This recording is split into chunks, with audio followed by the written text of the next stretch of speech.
Welcome, everyone. We are so excited that you've joined us today. In honor of Read Across America Week, we are going to be reading to you a book titled, "And to Think That I Saw It on Mulberry Street" by Dr. Seuss.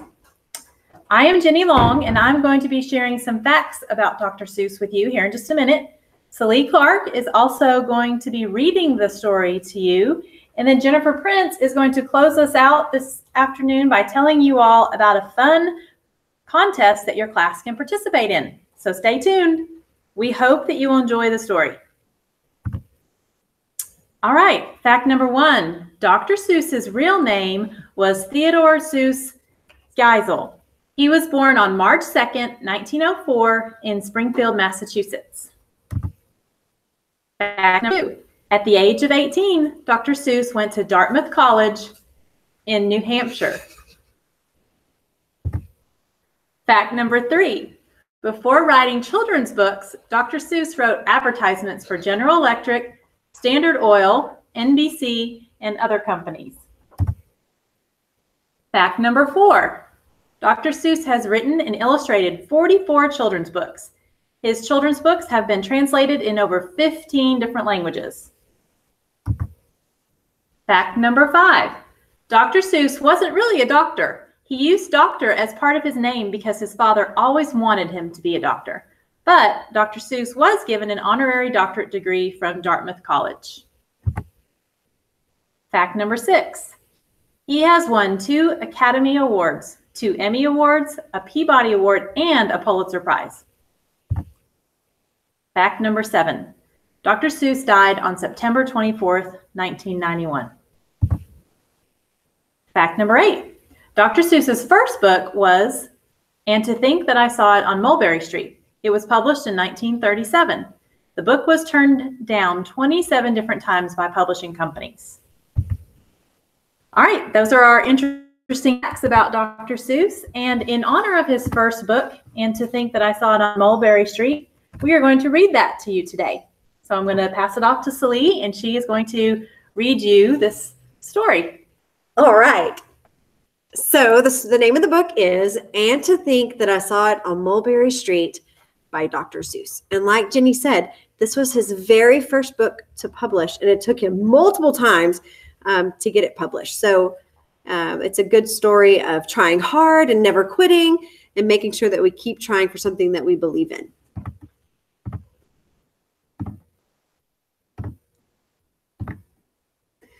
When I leave home to walk to school, Dad always says to me, "Marco, keep your eyelids up and see what you can see." But when I tell him where I've been and what I think I've seen, he looks at me and sternly says, "Your eyesight's much too keen. Stop telling such outlandish tales. Stop turning minnows into wells." Now, what can I say when I get home today? All the long way to school and all the way back, I've looked and I've looked and I've kept careful track. But all that I've noticed, except my own feet, was a horse and a wagon on Mulberry Street.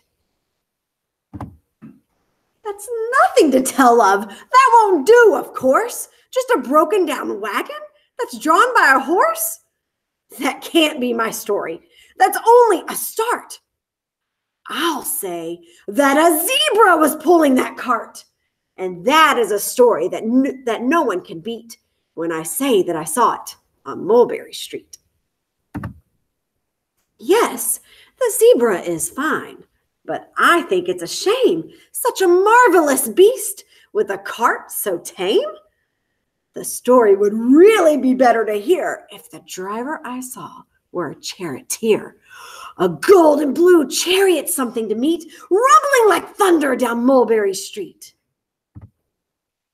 No, it won't do at all. A zebra's too small. A reindeer is better. He's fast and he's fleet, and he'd look mighty smart on old Mulberry Street. Hold on a minute. There's something wrong. A reindeer hates the way it feels to pull a thing that runs on wheels.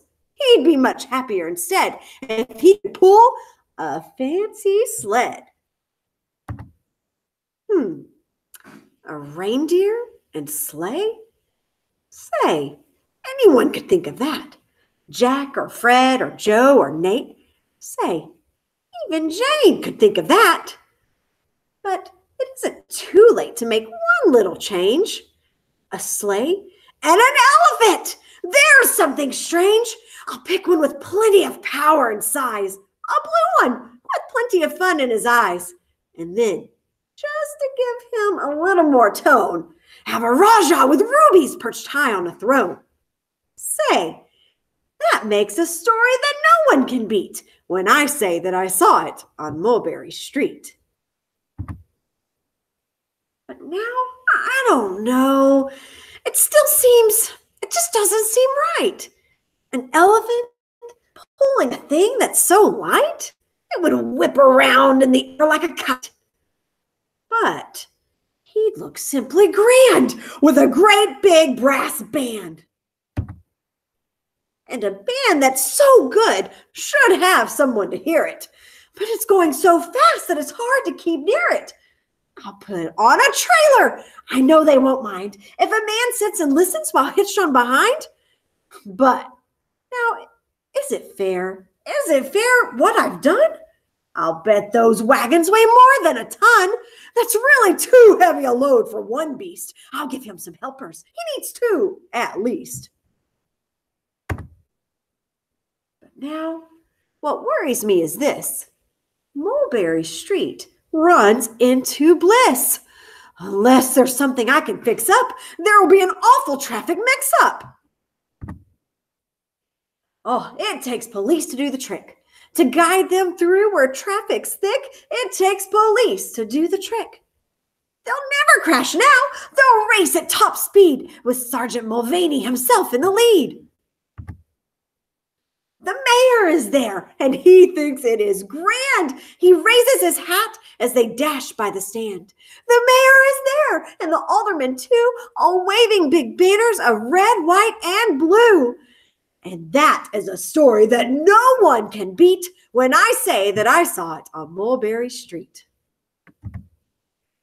With a roar of its motor, an airplane appears and dumps out confetti while everyone cheers. And that makes a story that's really not bad, but it still could be better. Suppose that I add a Chinese man who eats with sticks, a big magician doing tricks, a 10-foot beard that needs a comb. No time for more, I'm almost home. I swung around the corner and dashed through the gate. I ran up the steps, and it felt simply great. For I had a story that no one could beat, and to think that I saw it on Mulberry Street. But Dad said, quite calmly, just draw up your stool and tell me the sights on the way home from school. There was so much to tell, I just couldn't begin. Dad looked at me sharply and pulled at his chin. He frowned at me sternly from there in his seat. Was there nothing to look at? No people to greet? Did nothing excite you or make your heart beat? Nothing, I said, growing red as a beet, but a plain horse and wagon on Mulberry Street. The end. Hope you guys enjoyed that creative tale of imagination by Dr. Seuss. Now, Miss Prince is going to share with you some rules and directions for a fun contest we're going to have. So if you are interested in participating in our contest, teachers, you'll need to go to the instructional technology site off of our district webpage. And then over on the far left, when you scroll down, you'll see where it says Read Across America. And that's the page that we're currently on. So if you scroll a little bit further down underneath the big graphic, there's a spot that says to click here to find out more information about our contests and how your class can win. So that's where we are going. And so this just gives some information, but pretty much what we'd like to do is we would like you as a class to come up with something super creative about what your class can imagine that you could see on our very own Saginaw Main Street. So to participate, in the middle of that document, it tells you the 3 short steps. So as a class, you're going to use your creativity to decide together what Marco could see if he were here in Saginaw, on Saginaw Main Street. And then we love a website called Flipgrid that allows you to participate in video responses. So number 2 tells you to go to flipgrid.com, and you can search our page, our grid, by typing in EMS, and then as a class, you get 1 video to submit answering that question. What did your class see on Saginaw Main Street?